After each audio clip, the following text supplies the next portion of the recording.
আল্লাহর নবী মেরাজের সফর করে দুনিয়াতে এসে হযরতে বেলাল রাদিয়াল্লাহু আনহুকে ডেকে বলেছিলেন, বেলাল, এমন কি আমল তুমি করো আমাকে শোনাও।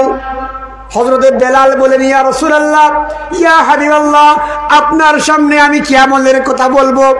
আপনি তো আমলের মহাসাগর। হযরতে বেলালের প্রশ্নের জবাবে আল্লাহর নবী বলেন, বেলাল, তারপরেও তোমার একটা আমলের কথা আমাকে শোনাও। হযরতে বেলাল রাদিয়াল্লাহু আনহু বলেন, ও গো নবীজি, আমি কখনো বিনা ওযুই থাকি না।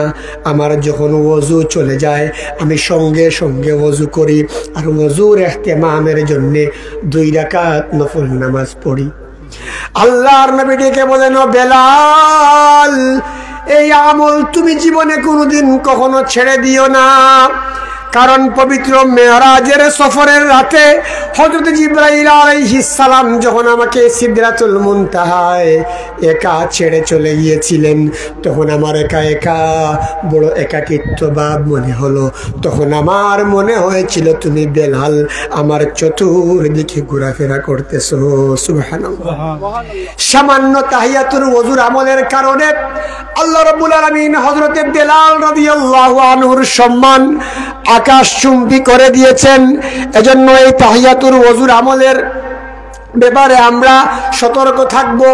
আল্লাহর নবীর সাহাবী হযরতে আনাস রাদিয়াল্লাহু আনহার বর্ণনায়, নবীজি একদিন ইস্তেনজা শেষ করে সামান্য পানি দিয়ে ওযু করে নিলেন।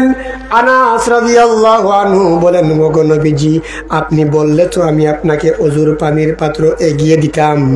হযরতে আনাসের জবাবে আল্লাহর নবী বলেন, ও আনাস, তুমি পর্যন্ত আমি আসতে পারবো এর তো কোনো গ্যারান্টি নাই। এর আগে যদি আল্লাহ রাব্বুল আলামিনের হুকুম হয়ে যায়, আমি আমার আল্লাহর দরবারে ওযু অবস্থায় তো যেতে পারবো। ভাইরা।